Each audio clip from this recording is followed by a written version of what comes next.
Let's get it. There's going to be a little drag and delay on the show today due to the fact that we're testing out a new software.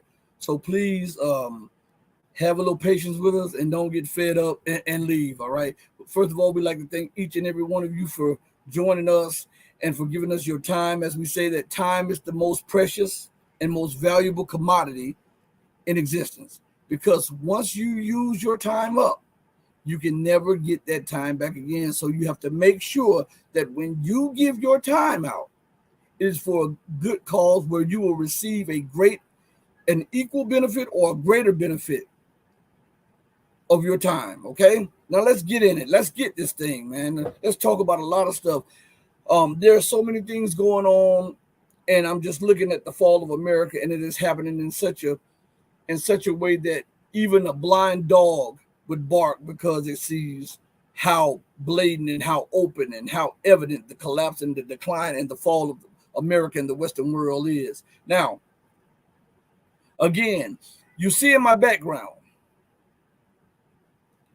a picture of a destroyed $100 bill. I did that for a reason, and that is why there's a little lag time, especially with the software. Did that for a reason, because, and let me move over for a second and let me show you guys this right here. You see this? This is what is happening to the dollar, and all of the $5, $10, $20, $100, whatever, $50 or whatever.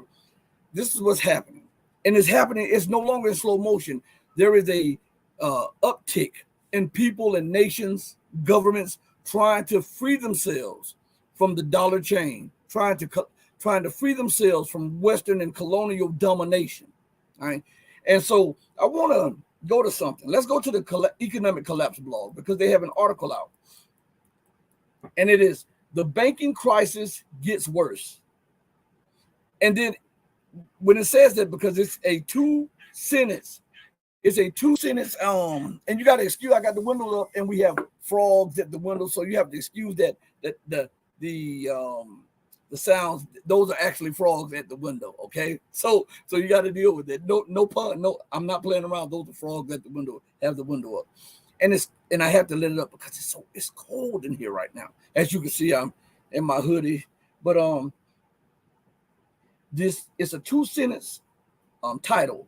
And the first sentence has an exclamation point behind it. And it says, "The banking crisis gets worse." So they're trying to convey something to you of the utmost seriousness to you.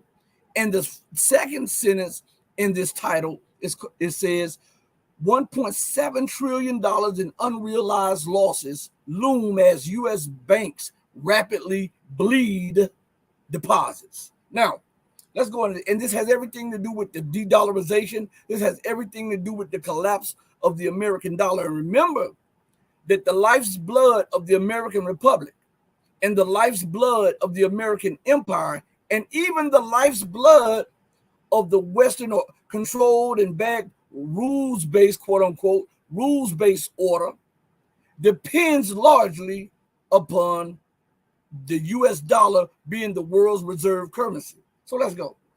And it reads like this. It says, in our banking system can't find a way, if our banking system can't find a way to turn things around, our entire economy will soon be in a world of hurt. We're already in a world of hurt. When banks get in trouble, they start getting really tight with their money. That means fewer mortgages, fewer commercial real estate loans, fewer auto loans, and fewer credit cards being issued. So it should greatly concern all of us that U.S. banks are bleeding deposits at an absolutely staggering pace right now. Let's stop right there for a minute. Let's go to the dictionary. Okay. All right.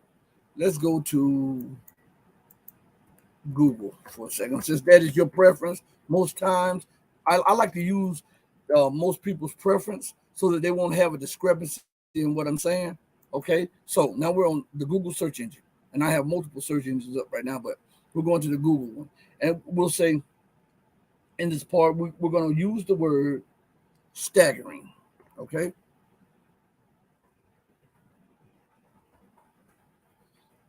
And according to the dictionary, the online dictionary, it said, and it's the definition from Oxford Languages on dictionary.com, staggering is an adjective, deeply shocking, astonishing. So we have that, okay? So now we have a definition of what is trying to be conveyed to us. He says, when banks get into trouble, they start getting really tight with their money. That means fewer mortgages, fewer commercial real estate loans, fewer auto loans, and fewer credit cards being issued. So it should greatly concern all of us that U.S. banks are bleeding deposits at an absolutely staggering, what is staggering? Deeply shocking, astonishing, right? Rate or speed right now. During the week ending March 15th, $98.4 billion was pulled out of the U.S. banks. That was really bad. But we just learned that things got even worse the next week. During the week ending March 22nd, $126 billion was pulled out of U.S. banks.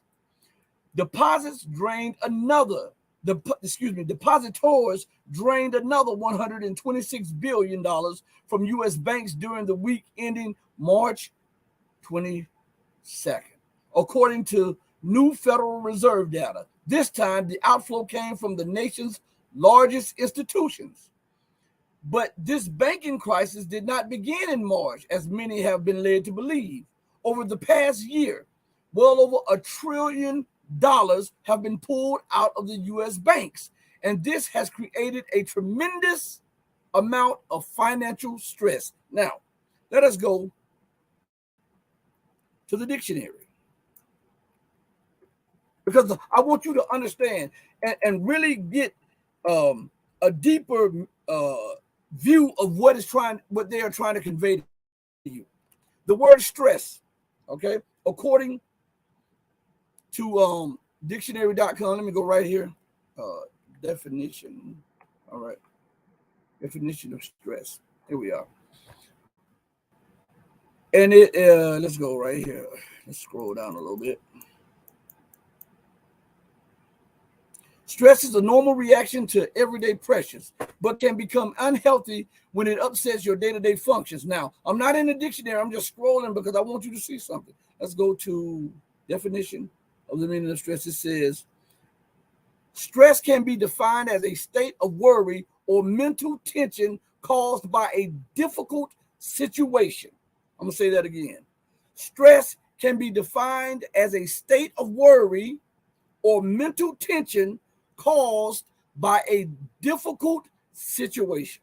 Now, he says, over the past year, well over $1 trillion have been pulled out of the U.S. banks, and this has created a tremendous amount of financial worry and mental tensions caused by a very difficult situation. All right, let's go further. And I know some of you are not used to people reading the definition to you, but sometimes you have to give the people the very meaning of the words so that you can understand exactly what someone is trying to convey to you. Okay? Not your definition of it, but the definition of it, so that when you process it, you can see just how far down the rabbit hole the crisis is. Okay? So now, let's go to something. It says the challenge the deposit for outflows create for all banks is that if they raise rates on their deposits to keep customers, that could make them less profitable. But if they lose too many customers, as Silicon Valley Bank did, they give up critical funding and may have to sell assets at a loss to cover withdrawals. Silicon Valley Bank customers withdrew $42 billion. Listen to this good. This is something that didn't get in the news real good, okay? I want you to pay close attention to this. Silicon Valley Bank customers withdrew $42 billion, not in 1 year, not in 6 months, not in 4 months, not in 2 months. They withdrew $42 billion in 1 day. 1 day. Leaving the bank with a negative cash balance of $958 million. When lots of depositors start pulling their money out, banks can be forced to sell assets in order to have enough cash. Unfortunately, U.S. banks are sitting on a giant mountain of unrealized losses right now. Now, do the sanctions look intelligent now? Does the war in Ukraine that the United States kept pushing look intelligent now? Does the constraint of financial banks and financial institutions look intelligent now? When you look at the dire situation that U.S. banks are facing, the cash flow problems that these banks are facing, meaning that businesses that need to borrow are also facing cash flow problems, which also affects you directly if you are the employee that needs a job. Because if the businesses can't get enough funding from the bank, then the businesses have to sell their assets or declare bankruptcy or close, which means you have an influx of unemployed. Okay? Now let's go further. So when you look at it like that, it makes the people in Capitol Hill, it makes the people on 1600 Pennsylvania Avenue look like idiots, doesn't it? Well, they are idiots. But let's go further. It says, previously, it was being reported that U.S. banks are facing unrealized losses of $620 billion on the bonds that they are holding due to rapidly rising interest rates. But now we are being told that it is actually $780 billion. And there's a rule of thumb here. If the government tells you that they're only about to lose 600 or 700 billion, I would multiply by 4 or 5 times, because they're never going to give you the reality of the situation until you see it right on your back and can't get it off of you. That's what politicians do. They lie. But let's go further. It says, and when you throw in unrealized losses on their loan portfolios, the unrealized losses that our banks are facing come to a grand total of somewhere around $1.7 trillion. Now, that is staggering. Now, listen, we also look at the situation, and let me pull this up real quick. Give me 1 second. Let me pull this up for you. Where is it at? Right here. All right. Student loan debt amount. Okay.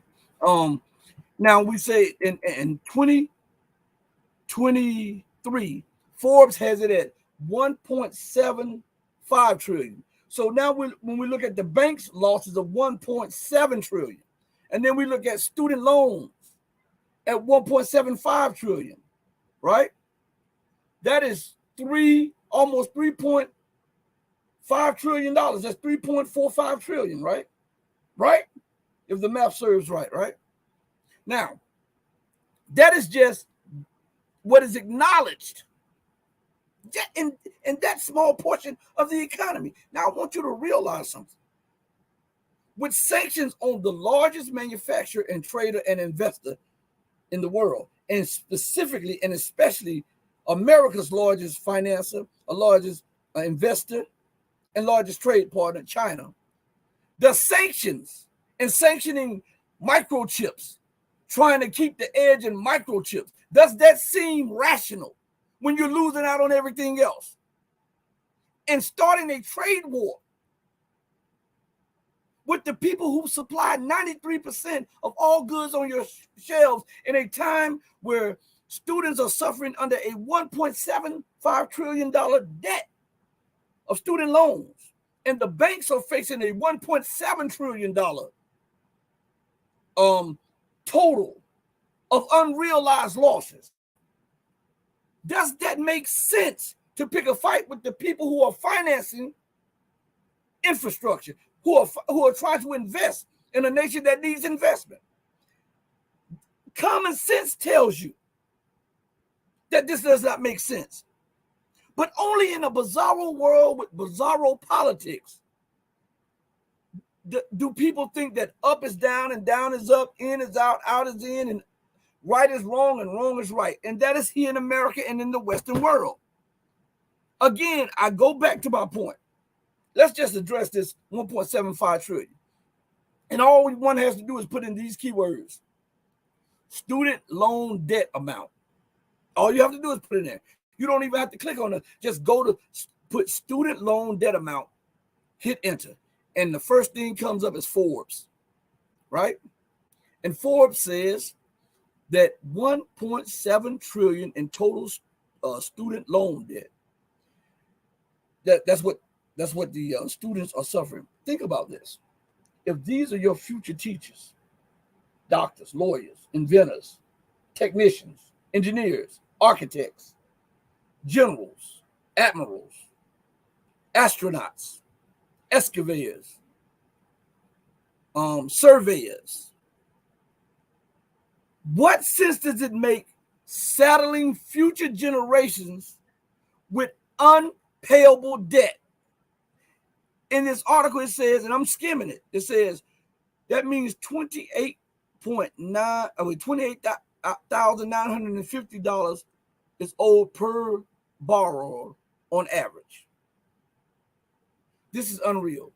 If education is what civilizes a nation, and it is, and the proper education is what helps to elevate a nation and helps it progress and maintain a level of prosperity, common sense tells you not to saddle those future leaders, doctors, lawyers, and teachers, and all of this with unpayable debt, especially when we're looking at a $1.7 trillion unrealized losses in the bank loan portfolios.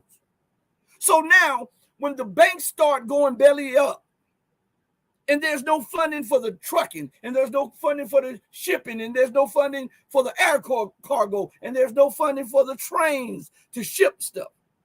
There's no insurance companies because they can't get the loans to be insurance companies. Now we're seeing unemployment add up in all different spheres of employment. We're seeing banks shut down. And when we say one bank, you got to think about some banks have 20, 30 branches.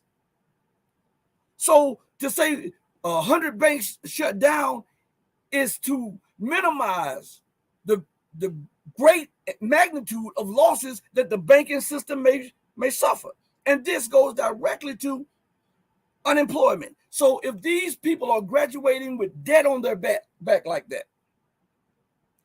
how can they focus on building a future for themselves and their nation when all that they can think about is getting that debt monkey off of their back? But how can they get the debt off their back if we have been hit with a massive amount of unemployment in almost all fields across America, and it's only going to get worse? Common sense tells you, if you have common sense, it tells you that the policies and the policies makers make no sense. They are only making policies that are a detriment to the livelihoods of the people and the security of the state. I mean, that's what it is. Let's go a little further, okay? But you want to make war with China. China holds $1 trillion in your debt. They want to invest in, they want to buy this, they want to buy that, but you see that as a national security threat. Why? Because it is a non-Western, non-white nation that is now on an equal footing with the Western world economically, politically, and militarily. And you cannot fathom that a non-Western nation has that type of clout. So you're willing to shoot off your nose, tongue, eyes, and ears in spite of your face. That is absolutely insane thinking. Okay? That is. Let's be real about this. So, again, and as we're looking at this thing, we're seeing a devolution in politics in America. We're seeing a devolution in the economic and financial system in America and around the globe. And we're seeing a devolution in ethics and morals and how everything is decaying at astronomical rates. And at the same time, you want to preach about the ergors or I think they call them erg wars or Euro wars, I forget, over in China. When it's been proven that that is not happening, the killing of those people is not happening. But you want to focus on that. You want to focus on human rights when the rights of humans here are being ignored. You want to talk about freedom, justice, and equality, and you want to talk about human rights and the rule of law when you comprise only 5% of the population of the planet Earth, yet you hold a quarter of the prison population of the entire planet because of these draconian racist laws that you institute on a daily basis. You vilify one faction of your society so that you can continue to exploit them, and you make another section of your society hate that, and then they start hating, and then you rule both. But all of that has to come to a head when you continue to do certain things like that. And we're seeing all of it bubbling over right now. You can't hide these numbers forever. There's an old saying, men lie, women lie, but numbers don't. You can fudge them, but sooner or later, they're going to come to the forefront. Okay? Let's go further. It says, a study released on March 13th took a deeper look at the unrealized losses banks were likely holding. The study found that actual losses to bank security holdings were $780 billion, not $620 billion as estimated by the FDIC. I told you that they're going to lie. The government is going to lie. I don't care how bad it is. They are going to lie. So if it looks bad from their perspective, multiply that because it's way worse than what they're telling you. And it says, but the authors went deeper, rightly noting loans like securities also lose value when interest rates go up. Woo! Let's go a little further. They found that total unrealized losses as of December 2022 were $1.7 trillion. Excuse me. In a chilling warning, the authors noted that the losses from the interest rate increase are comparable to the total equity in the entire banking system. Wow. Let's go further. We're not out of this banking crisis. In fact, it may be just beginning. Okay? Ouch. The Federal Reserve was warned not to raise interest rates so quickly, but they did. And now they have broken our entire banking system. I say something different. What broke the entire banking system is its corruption. It's inherent racist, corrupt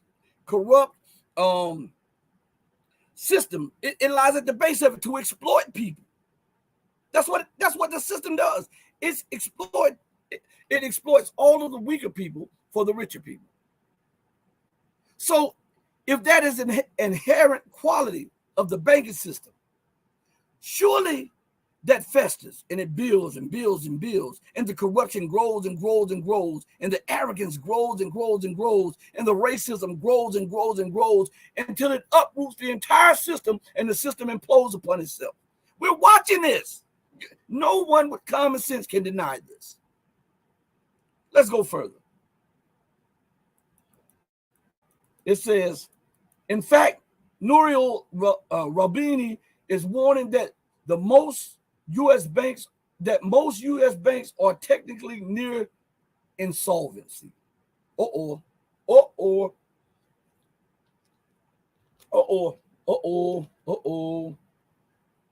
investor, Nouriel Roubini, is warning that most U.S. banks are technically near insolvency. Okay, let's go here.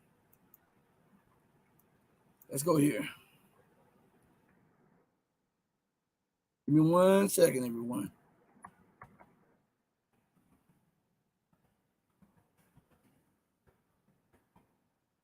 All right, here we are.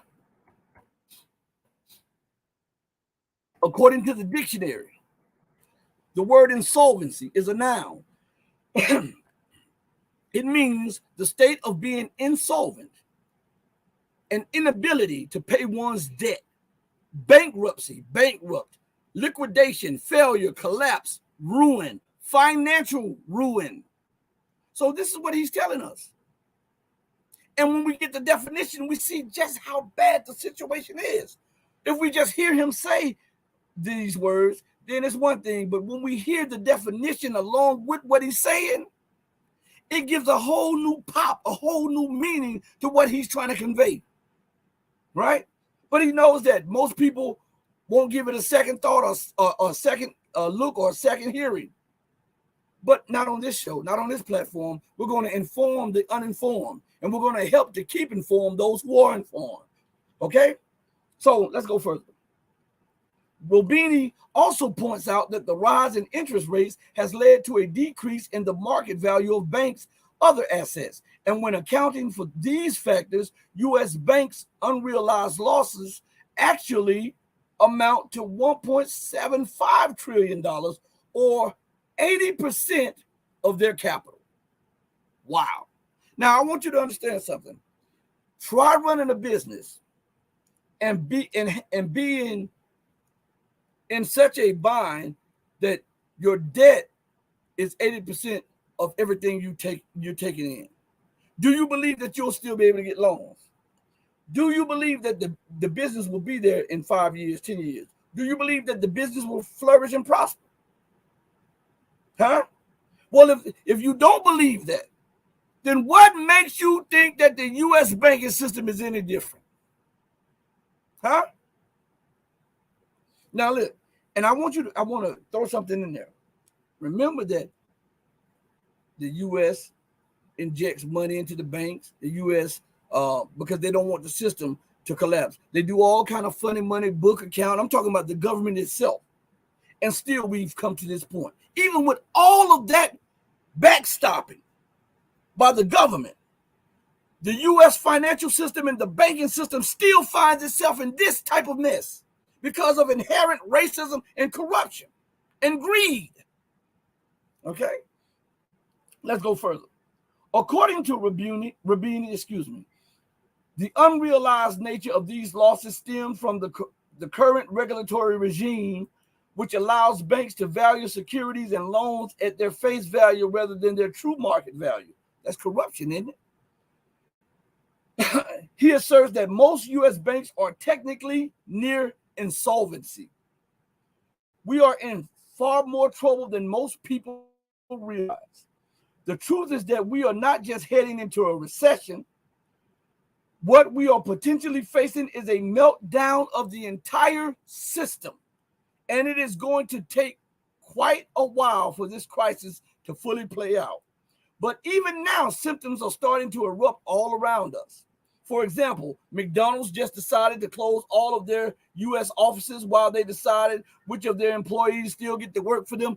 You've never seen that before in your life. What about Walmart? What about Target? What about, and remember that Walmart outside of the U.S. government is the largest employer of people in America. Walmart are closing down stores. The Walmart branch is closing down stores. Other big name department stores and businesses are closing down branches and closing down stores and quote unquote reorganizing. When have you ever seen this in the history of America? Huh? And yet at the same time, America can still find money to perpetrate and promote proxy wars against Russia and then stoke tensions with her largest investor, trade partner, and debt holder. If that is not the definition of insanity and I don't know what it is. Let's go further. McDonald's is closing its U.S. offices for a few days this week as the company prepares to inform employees about layoffs as part of a broader restructuring, according to a report. The Chicago-based burger chain said in an internal email that U.S. corporate employees and some staff abroad should work from home. How are you going to? Okay. How are you going to work from home flipping burgers? Somebody's going to drive through your house and ask for a cheeseburger or a Big Mac, and you're going to open up your window and just make it and give it to them out. Man, get out of here with that foolishness. While the company notifies people of their job status virtually, they don't have the cojones to tell you face to face. They want you to be at home, so when you get the news that you're not coming back to work, you don't go shoot up the place. So it says, the Wall Street Journal reported Sunday, like so many other big companies are doing these days, McDonald's is going to be laying off people by email. That is cowardice, right? What a horrible thing to do. Of course, when people get laid off, they can respond very emotionally. I just told you that. They are afraid that because people's livelihoods are at stake, because of the situation growing worse and more dire by the day, they are afraid of the blowback of from these people who are losing their livelihoods to feed their families. All of this is happening while America can find billions more to give to Ukraine. If that is not contempt for you, then you tell me what that is. If that's not a spit in the face to the people who are suffering on the ground here in America, you tell me what is. Okay? Let's go further. It says, of course, when people get laid off, they can respond very emotionally, and confrontations between management and those that have been fired can get pretty intense. So informing people that they are terminated when they are out of the office is a way to avoid messy situations. But I still think that it is really heartless to do, heartless thing to do. There is a little loyalty in the corporate world today. There's little loyalty in the corporate world today. You can pour your heart and soul into a company for decades, and then one day some numbers crunchers comes along and suddenly decides that you have become expendable. We have seen so many layoffs in recent months, and many more are on the way. And at this point, a whopping 72%, let me say that again. And at this point, a whopping 72% of all Americans believe that the economy is getting worse. And a new survey shows that 83% of American adults view current economic conditions as only fair or poor, reported Gallup. In addition, 72% think economic conditions are getting worse. Unfortunately, what most people don't realize is that what we have been through so far is just the tip of the iceberg. Now, hold on one second. Hold on.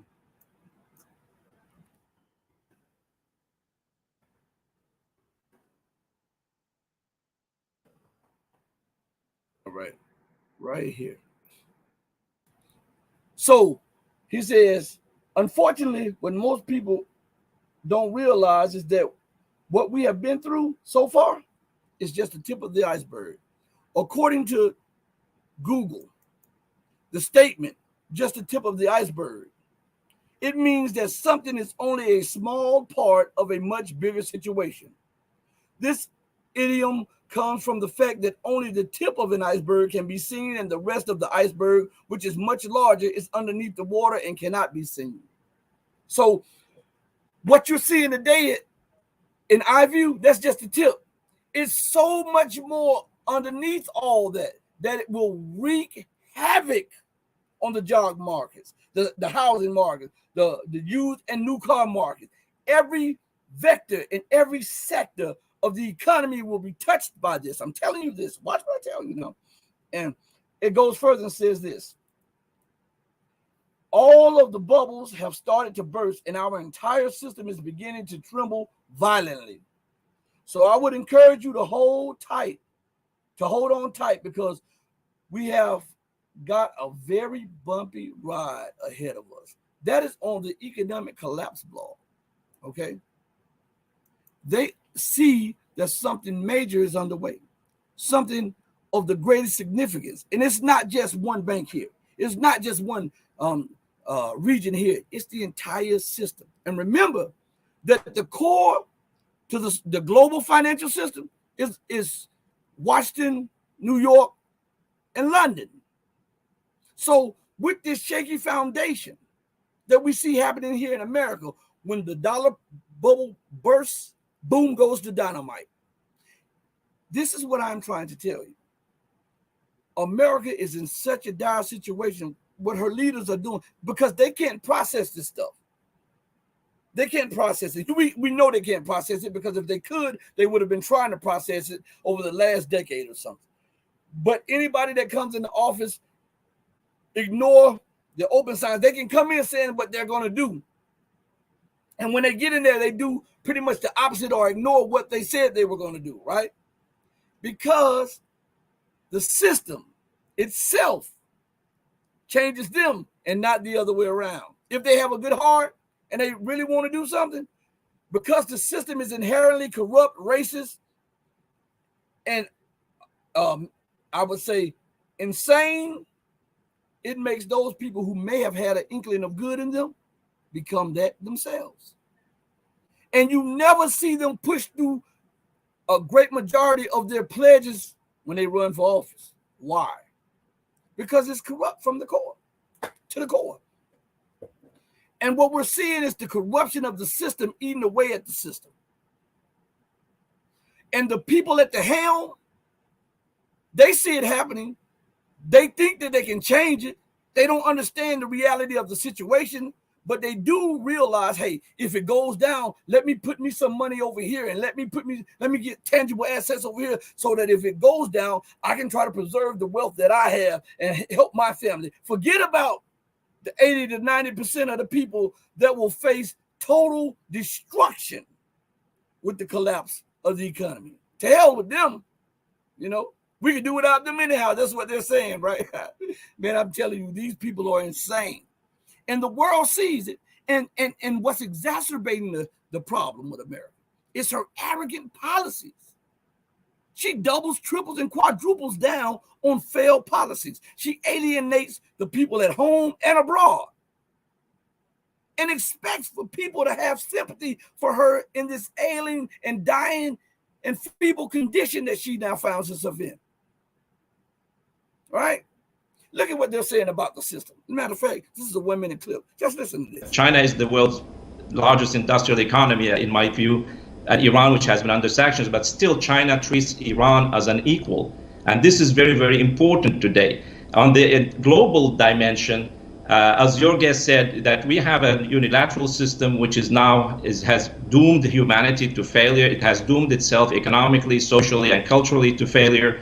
And there's need for a new system in the world where nations are treated equally, but also can cooperate for mutual benefit, as the Chinese say, a community of a shared future for all mankind, where you have a new system. I mean, there's a fact that the power, economic power in the world has shifted to the east, with China at its core. And the going east is no longer a matter of taste, it's a necessity for many nations. But this does not mean that we should have a new Cold War or a new split world, but that the West should learn the lessons of the past 30 years of wars and interventions and destruction, and how China has managed through the Belt and Road Initiative, through this friendly relationship with other nations, to build a completely new system. So we see that this is the conversation that's going on outside of the small and narrow-minded thinking of the Western Bloc.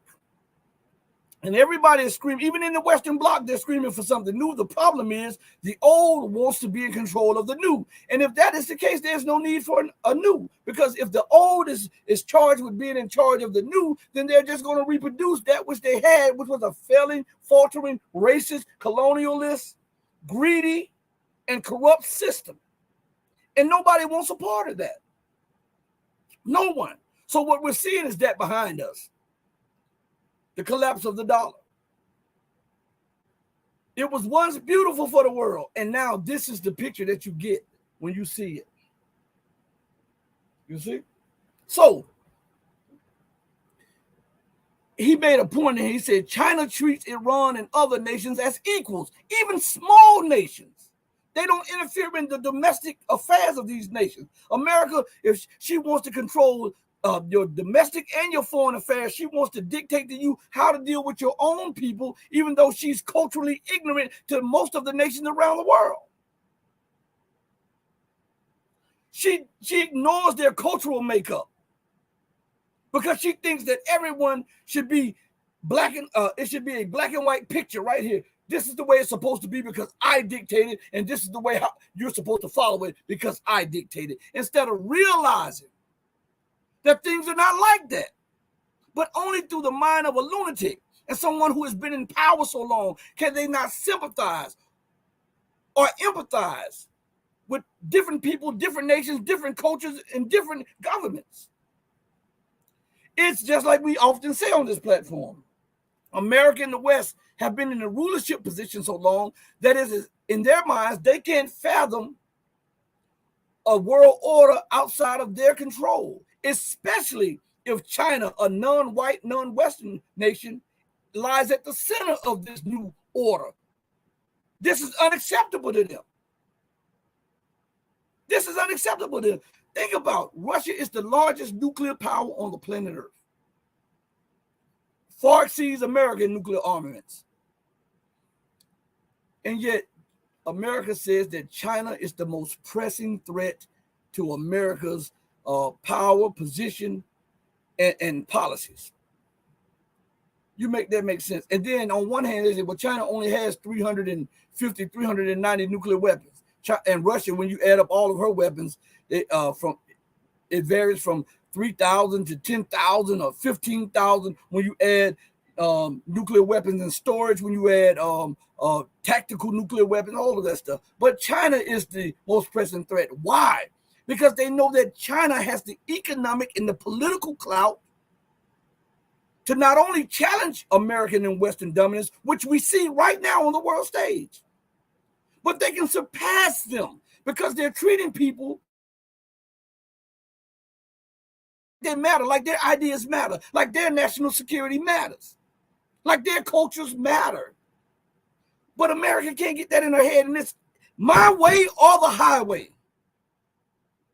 My way or the highway in the eyes of the West, because they have been so dominant, and the crown of dominance has been passed from one Western nation to the other Western nation every 100 or so years. And so it's hard for them to think outside of them ruling. So they're pushing the world to war. They don't even look at white people in Russia as human beings. Think about that. Think about that. So not only is the policy racist against black, brown, and red, and yellow people around the globe, it's racist against some white people. It's insane. And you want people to embrace your system at the barrel of a gun. We see you overthrow the Peruvian government. We saw you overthrow the Bolivian government. We saw you kidnap the Hugo Chavez, who was once the president of Venezuela. We saw you try to overthrow him on multiple occasions and put in his stead somebody that was trained by you, financed by you, and who was bagged by you. And we even saw you use a drone to try to assassinate him. We saw you go into Iraq under trumped up things and remove a person who had worked for you for at least 2 decades, Saddam Hussein, whom you supplied with nerve agents and chemical weapons to fight Iran. We saw that. Nobody has to tell us that. We saw that. We saw you bomb Yugoslavia to smithereens and then balkanize it, and then turn those nations who were once Slavic brothers to Russia against Russia, just to join your order so that you can further your goals of total world domination, or as F. William Engdahl put it, full spectrum dominance. We saw you and we see you occupying strategic areas of Yemen. We see you in Somalia. We saw what you did to Muammar Gaddafi in Libya. We saw you in Britain bag the overthrow of the late Robert Mugabe, and then you vilified him when you once called him a hero and a leader of the people. When he didn't follow your dictates, he became a dictator. I'm not making this stuff up. We saw it in real time. We saw you threaten, and we see it on a daily basis, threaten North Korea. When tensions die down, you go over there and threaten North Korea, or you do war games that you know that's going to inflame tensions over there. We see this every day. But what most people don't see why you go over there to antagonize North Korea is on multiple fronts.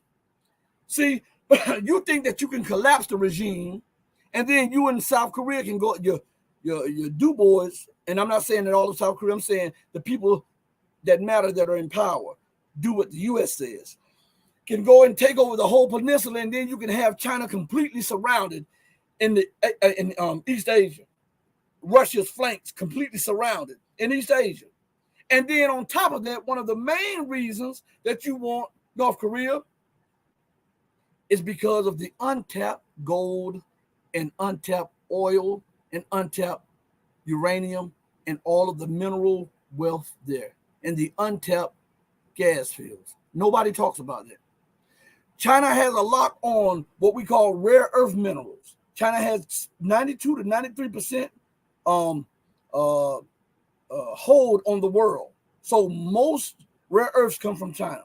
But there was a study and there was a survey done, and North Korea has huge and abundant amounts of untapped rare earths, the things that you need for your semiconductors, your televisions, your radios, your computer boards, your computers, your warplanes, your so-called 5th and 6th generation technology. You need that.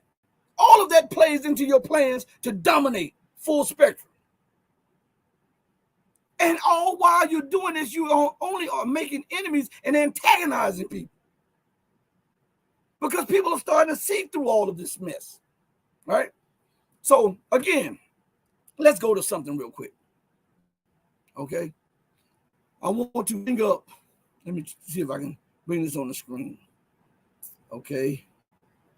Give me 1 second here. We know I'm not computer literate. You know I'm not computer literate. Let's see. Let's go to, let's see, where is it? All right, here we are, right here. Right here. Let's see if we can do this right here.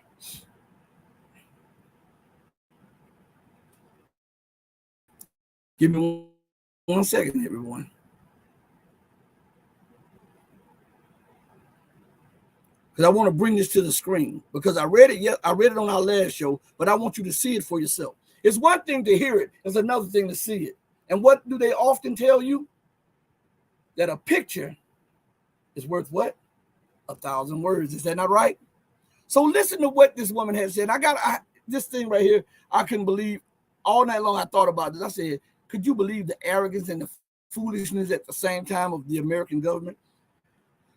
Dana, what is her name? What is the Jean-Pierre? I know that's her name. Her name is Jean-Pierre. I don't know her first name, Kira or some Kina. But anyway, this is what was said. Switching to national currencies is a violation of the rights of American citizens. The White House threatened with sanctions those that refuse the dollar in mutual settlements. So the nations don't have a right to economic sovereignty. They don't have a right to economic and political sovereignty. They must accept and must trade with your dollars, or else it's a violation of American citizens' rights. And why would that be? It's because the American citizens have become reliant on the generosity of the nations around the world to accept and to use and to trade with the US dollar. And if this stops, which it is in the process of right now, the US loses a huge amount of capital, and the living standards will be reduced dramatically.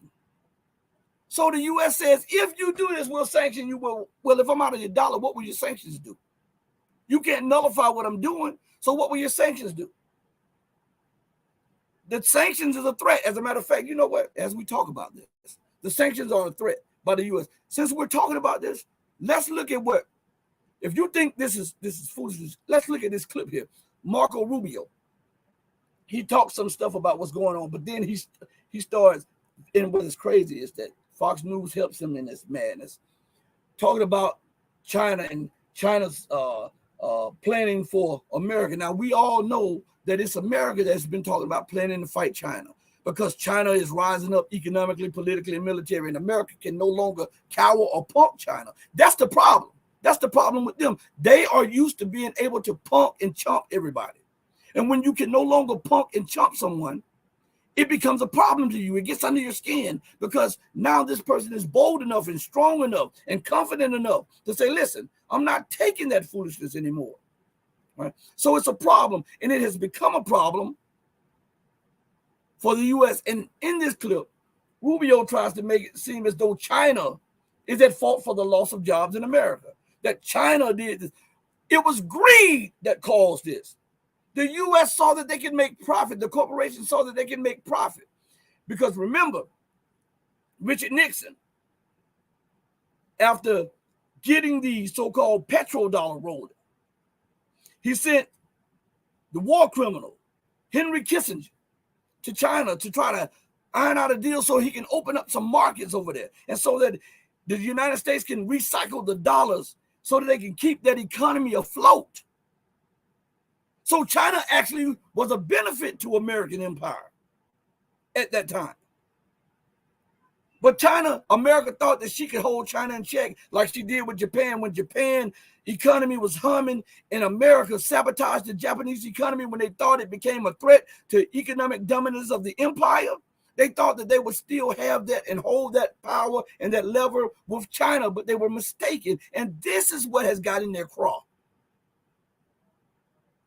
Because China is a sovereign, independent nation. And this is unacceptable to America, to Great Britain, and to the Western world.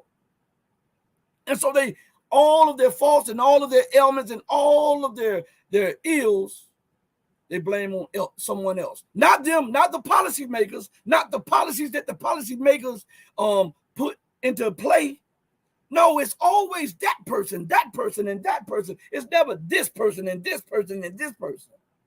And as long as they continue to blame others for their intransigence, their shortcomings, their malfeasance, and their ineptitude, the situation on it is going to grow more dire by the day. So listen to what it said here. Pay close attention. Here now, Florida Senator Marco Rubio. Senator, how are you? All right, Senator, President Xi said he's preparing for war. They have been ramping up their military now for over a decade, and now they increased their defense budget another 7.6%. And President Xi said he's preparing for war. I assume it's against us. Is that a wrong assumption? Well, it's not against Belgium or Luxembourg. Look, I think the bottom line is we're in a conflict. And I think we have to start talking about it that way. You know, a lot of time, most of the people are up here now don't remember. You know, I was very young, obviously, at the end of the Cold War, but it's been about 30 years since there was another superpower on the earth that was in conflict with the United States. And we are back in that place. And we need to stop pretending like that's not the case. Now, I hope it's never an armed conflict, but it's a conflict at every level you can imagine. And I think, look, we have a couple problems. Number one, the White House, the Biden administration is filled with a bunch of traditional, conventional political figures that grew up over the last 20 years talking about cooperating with China. We saw how that worked out. They took all of our jobs. They took all of our factories. They got rich. We got poorer. Their middle class grew. Our middle class shrunk. They make things, and we don't. That was, so, but I think the other problem we have, and you've alluded to this, is these guys in China, they watch TV. I mean, they watch TV broadcasts of what's happening in America. And I hate saying this because I don't want to encourage our enemies, but you turn on the TV and you watch Joe Biden speak on any topic, on any day, that does not inspire respect or apprehension on the part of our adversaries. They're probably saying, now's the time to strike, guys. Well, they definitely are doing that. And look at this new alliance that is emerging. I call it a new axis of evil. I mean, you got Russia, you got China. Now they bring in the Iranians. They broker a deal with Saudi Arabia. Now they're brokering another deal with Saudi Arabia and Syria. And they're telling Kevin McCarthy not to meet with an allied leader. And then what are the consequences for the balloon spying? What are the consequences for taking out an American drone like Putin did? there have been no consequences. And I think that's part of the challenge that we have on our hands here. Look, it goes beyond these things. That just today, Brazil, in our hemisphere, largest country in the Western Hemisphere south of us, cut a trade deal with China. They're going to, from now on, do trade in their own currencies, get right around the dollar. They're creating a secondary economy in the world, totally independent of the United States. We won't have to talk about sanctions in 5 years because there'll be so many countries transacting in currencies other than the dollar that we won't have the ability to sanction them. As we are sitting here, focused on some of these nuttiness that's going on, people that are basically dedicating their lives in this country to ensuring that it is legal to mutilate children, to do drag shows in schools. They dedicate their lives to this, and we have another superpower that basically wants to become the world's dominant power at our expense, and these people don't want to focus on it. We had some person on The View yesterday say that our criminal justice system is no better than what China is doing with its genocide of Uyghur Muslims. So we better wake up, or we're going to live in a very different world than the one we've been used to, and it's going to happen very fast. We have military installations now that have drag queen shows. You know that. I played that earlier. Yeah, but I mean, it's part of I don't know if you saw this poll yesterday. I don't put a lot of stock into the polls, but if you think about all of the values that make you a strong society, family, children's, patriotism, all of that is diminished. The only thing that matters now, the thing that has gone up, is people care about money, and I'm not saying that doesn't matter, but China knows it, and they use it against us. And they know that in America, they believe one day there are enough people to pressure their politicians because they care more about buying cheap shirts off an app from China than they do about standing up for their own country. At some point, we need to figure out that we are Americans. Someone needs to stand up for this country. If we don't, no one will. And that the world is a better place because of America, and it'll be a worse place if America declines. Senator Marco Rubio, thank you. Hey, Sean Hannity here. Hey, click here to subscribe to Fox News YouTube page and catch vilification of China, because China is in a position now that is not only challenging the global hegemon, but is dethroning the global hegemon. And this has caused consternation, fear, and loathing, and panic in the halls of power in Brussels, London, Paris, Berlin, and Washington, D.C. This was unfathomable 20 years ago, but we're living in the change of worlds, the change of world orders, all right? And they don't want to come to grips to this. Now it says the world is better with America at the helm. Come on now. You've been at war most of your history. Just in the last few years, and I'm not saying that everything is, America doesn't have a few good things here and there. I'm just speaking about general things. This is a plea to try to offset the decline of America and to stave off and stall the rise of China. This is what this is. This is not really made for China. This is made to try to stoke somebody's brains in Washington and in the U.S. to try to produce a leader that will stave off the decline of America. But how can you do that when you are implementing the same racist, arrogant, egotistical, and corrupt policies? It matters not which politician is doing it. They do it. And China is not going around the world with 1,000 military bases bombing people. China is not threatening nations and sanctioning nations because they disagree with them. China is not doing these proxy wars in Africa and Latin America and in Europe to try to rise up and prevent America from maintaining her position. But if we look at it from a different view, we can say that America and the West are definitely doing that against Russia, China, Iran, and any other nation that they deem as a threat, a viable threat. Okay? And just to show you why his plea is coming at this time, there's an article that came out on China Daily. And it says, Chinese currency dethrones euro in Brazil. See, more and more nations are starting to put the Chinese yuan or renminbi in their currency reserves. And it says that the Chinese currency, renminbi, or the yuan, has surpassed the euro to become Brazil's second largest international reserve currency, according to a report of the Banco Central do Brasil, the Brazilian central bank. The proportion of the renminbi in Brazil's international exchange reserves has reached 5.37% by the end of 2022, exceeding the proportion of the euro at 4.74% and up from 4.99% a year earlier, the report said on Friday. This is, remember what I told you on the last show and on multiple shows, that the dollar is here, the British pound is here, then behind that, that's the euro. These are three instruments of the empire. And when one is in trouble, you'll start seeing it happening to the other ones because they are tied to the hip, shoulder, and neck in economics, finance, and commerce, and in geopolitics. Okay? And that's not it. Bloomberg says this. Here's an article by Bloomberg. China's yuan replaces dollar as most traded currency in Russia. Cooperation with China has deepened as sanctions took effect. Kremlin urges conversion from toxic to friendly currencies. And then it says, China's yuan has replaced the US dollar as the most traded currency in Russia, a year after the invasion of Ukraine led to a slew of Western sanctions against Moscow. Stop right there. So now we see one of the reasons why Russia turned to the Chinese yuan. First of all, China has set up instruments to make it acceptable around the world and can be used outside of the SWIFT and with the SWIFT system. They have everything that the Western world has, the markets, the trade, China has set it all up. You can't say you're going to sanction China and prevent it from using Visa and MasterCard. They have Union Pay. And the more America moves, she alienates 1.5 billion people within China, which is more than the total population of Europe and America put together. So now you are sanctioning and trying to make war with a people and a nation where you could use that to trade and promote goodwill. You are alienating 1.5 billion people. And as the world sees that, they're saying, you know what?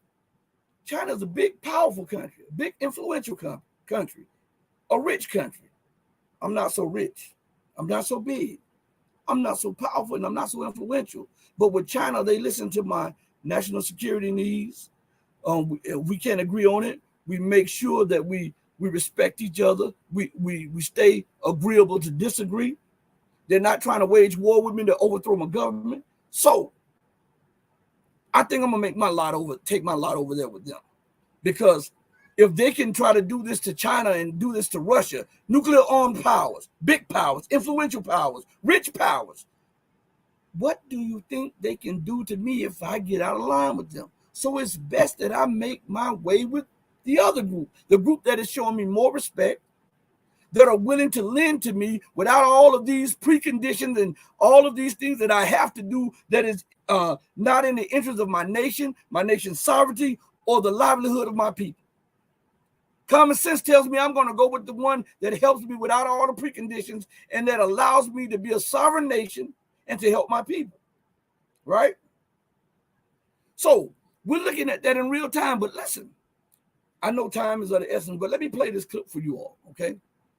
I want you to listen to what the world is saying about the de-dollarization, okay? But before I do that, I want to go back to what she said.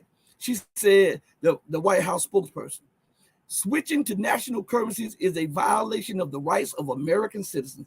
Do you know that that is one of the most arrogant, racist, and colonialist statements that has been spoken in such a long time?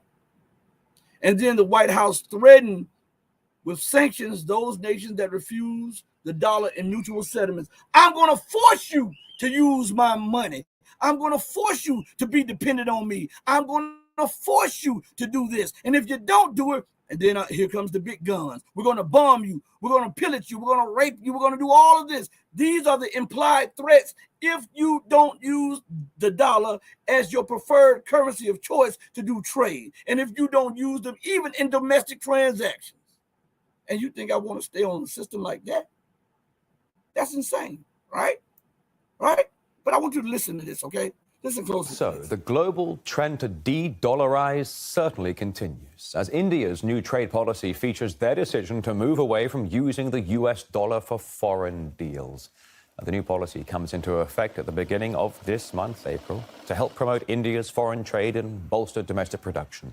Meanwhile, the Indian rupee is getting an awful lot of attention these days and is expected to become a global currency in the not-too-distant future. This comes as Delhi and Moscow have agreed to pivot from using the US dollar in their bilateral trade. Let's take this conversation further. And crossing live now to public policy and business analyst Vikram Limsey, who's joining us here on RT International. A very warm welcome to you today, sir. Thank you very much for joining us on this program. Thank you, Rory. Thank you for having me. It's a pleasure to have you on this Saturday News Hour. What does India's new trade policy say about its plans, do you think, to reduce reliance on the US dollar? Well, it's not exclusively, connected only to the US dollar. It is a larger framework of the government's economic policy to, look after our own self-interests and take care of our trade and commerce and not be very sensitive about the global currency movements which are impacted because of the Western currencies, essentially the dollar. So we want to take care of our own interests, and that's essentially the core reason behind that. But Russia, China, Brazil already actively moving away from the dollar in their trade relations. I mean, is it part of a growing trend? And if it is so, what other countries might you expect to jump on the same train? So India is now around, I think it's last count, it was 18 or 19 countries with which we have our bilateral agreement. And you're right, in a sense, there is a larger wave of de-dollarization happening around the world. I mean, it's been years now that the dollar hegemony was there and has been there for some time now. And that seems to be, kind of wavering a bit of late. And the wave is getting stronger. Every month or every year, let's put it that way. Well, I think you touched down on a very crucial topic. In fact, perhaps one of the most pertinent subjects that many people are saying these are the days the history books will write about. I mean, you talk about the BRICS, the ASEAN, the Shanghai Cooperation Organization, the Global South. They are almost all making moves away from the US dollar. Why do you think that is? The dollar has been the most reliable global reserve currency going back, 70 plus years? Yeah, I guess the world has been unipolar for some time now, and there's a general trend towards multipolarism happening. And with that multipolarism, currency, of course, the currency mechanism and global trade mechanisms also have to therefore become multipolar. That's essentially the reason. As far as what you mentioned on 70 years back, I mean, there was, Rory, you know about the Nixon shock, and before that, the Bretton Woods, and all these were post-World War kind of mechanisms which were structured with the Western perspective. The world has changed a lot now. China and India and a lot of Asian countries contribute a lot, and so do other countries also around the world. So general democratization of currency, general democratization of trade, a larger multipolar environment seems to be emerging, and the currency multipolarization is just a function of that. It's a natural function which is happening at this point of time, I guess. I guess at one point, Vikram, you were talking about 1971 when Nixon closed the gold window, for example, and the dollar essentially became no more backed on gold and essentially backed on nothing. And of course, 1971, Henry Kissinger convinced the House of Saud and OPEC to sell their energy in dollars. And that petrodollar has been the backbone, financially speaking, of US foreign policy. And we all remember, for example, Colonel Gaddafi it was in Libya and Saddam Hussein of Iraq. They both had plans for a pan-African gold dinar or a pan-Middle East gold dinar. And we all know what happened to Gaddafi and Saddam Hussein. My concern and my question to you, Mr. Limsey, is could any country expect retaliation from Washington as countries do continue to move further away from the dollar? Well, the history has been interesting, and depending from what perspective you look at it, you kind of make your own ideologies. But times are very different now. Like I said, now it's multipolar. Everybody needs everybody else. See, the issue, I think, Rory, is that having a reserve currency in your favor gives you a certain amount of privilege, but that privilege is also accompanied with responsibility, and the world then therefore expects you to behave in a manner that is more responsible, more mature. You also have to kind of decouple your own interest with the global interests. So I guess every country around the world, especially the US, I'm sure even the US is aware of all this, and that's the reason why the trends are now moving. It's essentially a function of becoming a multipolar world, and that's why the currencies are going to be multipolar. That's a really fascinating commentary there from Vikram Limsey, public policy analyst and business analyst as well, joining us here on RT International. Thank you very much for joining us. Thank you, Rory. Thank you. And so we're seeing the reality of this behind me. Well, let me move this way so that you can see it. Nations are moving away from that. And as I played to you Marco Rubio on one of the videos and how he's vilifying China because China is working deals outside of the U.S. And they know that they don't get a cut of this and they don't have a say in this and they can't manipulate the economies. They can't manipulate the trade. They can't do this. They can't sanction you if you get out of line. They can't put the hammers down. And all of the levels of power that they have enjoyed, the privilege that they have been able to enjoy and exert over everyone else is coming to an end. And this is hard for them to conceive. And this is even harder for them to accept. I'm going to give you an example. Roy Jones, I know him personally, former heavyweight champion. He was light heavyweight champion. He was middleweight champion, super middleweight champion in boxing. Know him personally. As a matter of fact, my family's maiden name is Jones. Okay. Know him personally. Know his family. Now check this out. In his prime, nobody could touch him. He was fast as lightning, had a granite chin. This man is 55 years old, and he's fighting these fights with people half his age, and he still believes that he can do what he did when he was a young person, and he had super speed, power, mobility and everything. And now it's crashing down. It's showing what he's doing. He's tarnishing a great legacy by doing this. He's tarnishing. And so what America is doing, she is used to being able to to fight anybody and to beat anybody, but now there are new peers on the block who won't allow her to bully them. And she doesn't know how to take that, so she's lashing out. She's lashing out. And so if she socked them in the mouth, they can sock her back in the mouth. And so she doesn't understand this, and she doesn't want to accept the reality that times have changed, and she's no longer the dominant alpha male or the alpha female on the global block. There are other players now that are not willing to yield their national interests for the sake of pleasing the empire. This is unacceptable. As a matter of fact, let me play. As I'm talking to you, I just want you to see the arrogance in American politicians and how they can see wrong in what everybody else is doing. Well, they don't see wrong in occupying Iraq after the Iraqi government has voted on multiple occasions, multiple years, back to back for the U.S. and the so-called coalition to get out of Iraq, take everybody and go. They are occupying Syria, Somalia. They even have a base, I believe, Nigeria. They have bases all across Northern Africa, have bases all across Asia, have bases all across Latin America. There's nothing wrong in their eyes with this. This is just a natural process, right? But how dare China or Russia get a base in their own neighborhood, or a base that is crucial for one of their allies that is doing trade with them?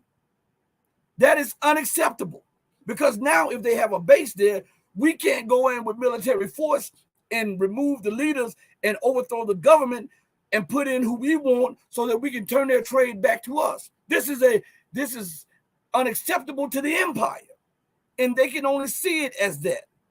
They can't see it as though, listen, man, I'm trampling over the rights of these people, their culture, their government, their sovereignty, and the wishes that they have and the dreams and aspirations that they have. They have aspirations too. They have dreams too.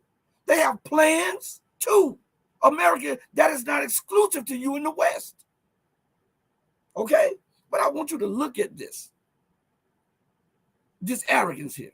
A tide is turning left in Latin America But in an era of multipolarity, the region will be a key battleground for the East-West power showdown. After decades of civil war, NATO partner Colombia historically elected its first ever leftist president, Gustavo Petro.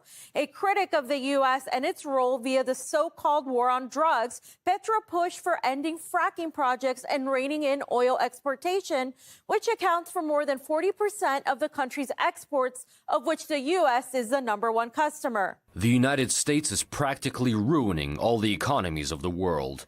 They make decisions to protect themselves alone, sometimes without thinking about what will happen through their measures. The economies of Latin American nations are being drained. The U.S. has invested over $13 billion in the country, so Petro's reestablished relationship with their enemy, Venezuela's Nicolas Maduro, also an ally of Russia, might seem to present a huge concern for Washington. Meanwhile, Russia, a more immediate threat, is increasing its engagements in the hemisphere as Putin looks to keep his options open and maintain relationships in our near abroad. And it's not just Colombia. In Brazil, even amid protests of election fraud, right-wing populist Bolsonaro's out and progressive Lula da Silva is in. Yet Lula, who is no fan of Washington, reminded everyone that they went after him and other nations to get a hold of their resources. It's very clear that American prosecutors were interested in my imprisonment, and I think that the goal was to change the logic of Petrobras. Most of the big wars we've had have been over petroleum. The Iraqi invasion was because of petroleum. The Libya intervention was because of petroleum. The attempt to invade Venezuela was also because of petroleum. In total, a plethora of leftist leaders more critical of the West have recently emerged in Latam. Let's take a look.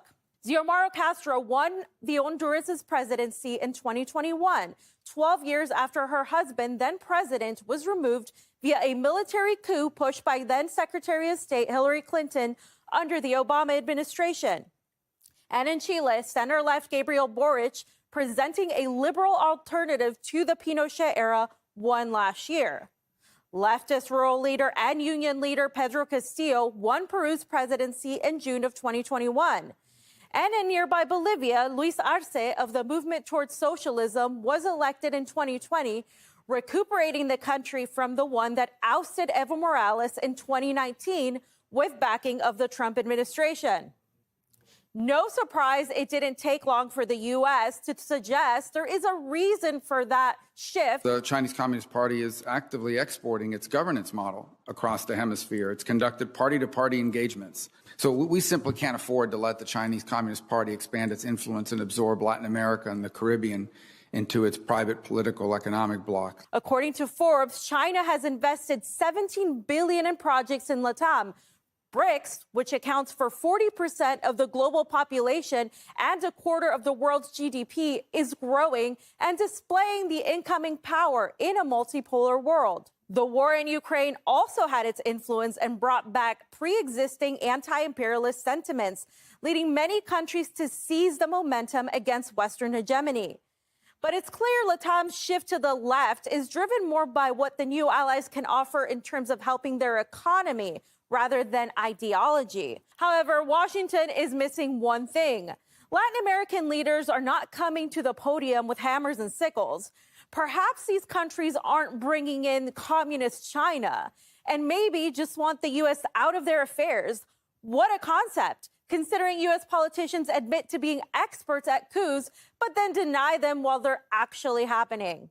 I disagree with that. As somebody who has helped plan coup d'etat, not here, but, other places, it takes a lot of work. This is clearly not a coup. We recognize Juan Guaido as the legitimate interim president of Venezuela. And in reality, the U.S. alienates itself. Instead of vilifying China, Washington's exclusion of Nicaragua, Cuba, and Venezuela from the Summit of the Americas back in June sparked harsh criticism and further exposed its weakness. There cannot be a Summit of the Americas if all the countries of the Americas do not participate, or there can be, but we consider that this is a continuation of the old approach. I do not like the exclusion of Cuba, Venezuela, and Nicaragua. Exclusion only fosters isolation and does not work, as we have historically learned. Maybe that's why Latam leaders are pushing for a new currency to lessen dependency on the dollar. Others are wanting to nationalize their resources, like the Western coveted lithium. We industrialize our lithium, but they want to take it from us. Unfortunately, the West only wants Latin America to guarantee the supply of raw materials and doesn't want us to add value to our natural resources. How surprising that after decades of neocolonialism, coups, and the exploitation of resources, Latin American leaders turn away from the U.S. and toward new allies offering equal standing and respect. Clearly, the U.S.'s unilateral hold on the continent is at an all-time low, and vilifying Russia and China with the specter of communism isn't quite as effective as it used to be. But make no mistake, it's also apparent Washington has its eyes on the region and won't let it go that easily. Then ironic that America says that Russia is not entitled to a near abroad or a sphere of influence, and yet you hear those military people being questioned, and you hear the senators talking about America's near abroad, her backyard, that they cannot allow, as though these countries are children and that America is their mother, so they allow or disallow them to have sovereign thoughts or sovereign policies. The arrogance and the racism, I'm telling you, this is inherent in this. Most people, when they hear that, they don't listen.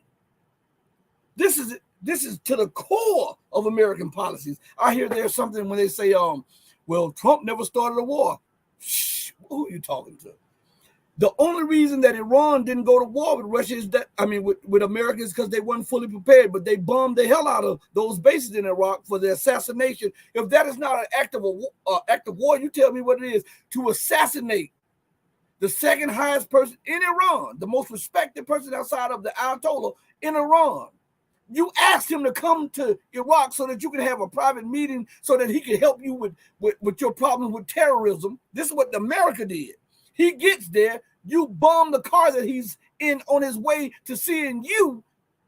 If that's not an act of war, you tell me what is. Or what about the doubling down of Iraq in Syria? What did Trump say live on there? Yeah, we're there for the oil. We took the oil. I told him to take the oil. So he's no innocent puppy in this. You have it with Obama. You have it with Biden. Trump is not no clean-cut puppy in this. He's a war dog too. All of them are. Tell me, what did he do to untangle the entanglements that America is in right now? Tell me. He intensified and started the trade war with China, which caused Americans to pay more of their money for the products that China had imported because of the tariffs that Trump imposed upon Chinese products and goods. See, I call an ace and a spade, and I'm not letting anybody get a free lunch here. This is not the public school. All right? So I want you to pay close attention to something that I played a month and a half ago, 2 months ago, because I've just talked about Asia, just talked about Latin America. Now let's play something that we played a while ago, because I want it to come full circle, and we'll discuss this before we go off the air, okay? The U.S. Treasury Secretary Janet Yellen will touch down in the West African state of Senegal this Friday. It's all part of Joe Biden's intention and campaign promise to give more focus to Africa over the next 2 years. Yellen's message will mirror that of her colleague, U.S. Secretary of State Anthony Blinken, who was on his African safari last year in August. Yellen will highlight the strides that the continent has made over the last couple of decades, while also emphasizing that the United States is a partner and a friend to the continent. The irony here, of course, is that the African continent has developed in spite of America's absence and neglect. Africa would not be where it is today without the massive Chinese investment in infrastructure and mineral resources. But the visit is also part of a larger contest of influence on the continent. The US government sees the growing influence of other superpowers, namely Russia and China, as a threat to American interests. Here's the view of the official US-Africa strategy. The People's Republic of China, by contrast, sees the region as an important arena to challenge the rules-based international order, advance its own narrow commercial and geopolitical interests, undermine transparency and openness, and weaken US relations with African peoples and governments. Russia views the region as a permissive environment for parastatals and private military companies, often fomenting instability for strategic and financial benefit. The three-country visit starting in Senegal will also include Zambia and South Africa, and it comes fresh off the heels of the US-Africa summit held early in December. President Joe Biden hosted over 40 African heads of states in Washington, and during the summit, his administration made deals and commitments to the tune of some $15 billion over the next 2 years to the continent, which pales in comparison to the Chinese quantum. Like many African countries, however, Zambia is struggling with debt and is defaulted on its debt repayment in 2020. It's one of many African countries to apply to the G20 for its nearly $13 billion worth of debt to be restructured under the common framework mechanism of the G20. China holds a third of Zambia's debt. But despite that, the Western line has been to vilify the Eastern giant, even though the majority of Zambia's debt is held in Western institutions. In Africa's southernmost country, a growth-resistant economy is being further hampered by the growing intensity of power cuts. Despite South Africa's woes, Yellen is expected to push Cyril Ramaphosa and his cabinet on the pace of transitioning from coal to cleaner energy sources. The United States is one of 5 countries that's promised South Africa $8.5 billion to ditch coal for greener energy sources. But there's no such thing as a free lunch, and weary Africans will be looking out for the preconditions that the United States government is so well known for. Karabo Lehlahla for RT, Johannesburg. The whole world is waking up to the foolishness that is American foreign policy. There's no doubt about it. We're watching the empire implode. We're watching the world grow up and accept their womanhood and their manhood against American empire, Western intransigence, and Western exceptionalism. This is a time unlike any time before because the entire world and world order is out. That's why America continues to talk about this so-called rules-based order. It's my rules based on my words, based on what I think and deem as my national interest, and it's my orders that you must follow. So this is the U.S. and Western led rules-based order, an order based on the rules that America in the West wants to dictate to everybody else to their benefit and to the hindrance of those who are forced to implement it. This cannot go on in perpetuity. Now, I'd like to say thank you to the chat for jumping. Thank you for everybody who's joined us.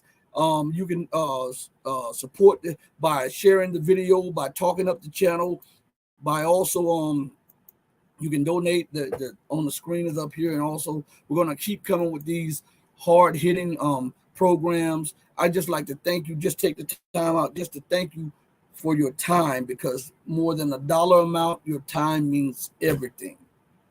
And we want to get the truth out to everybody that can hear, see, touch, feel, taste, or smell the truth, because it's imperative, especially as the world continues to crash and burn under Western imperialism and U.S. dictates. On that note, we go out the same way we always come in the name of God, with love and peace. We love you with all our hearts if you love the truth, but always know that God will always love you better. Until we next speak again, stay strong, stay true, but above all things, stay righteous. Righteousness is the only thing that will get you out of all of the madness that will wreak havoc upon the so-called rules-based and everyone in it. I say this with all my love. Mama, your baby boy loves you more life.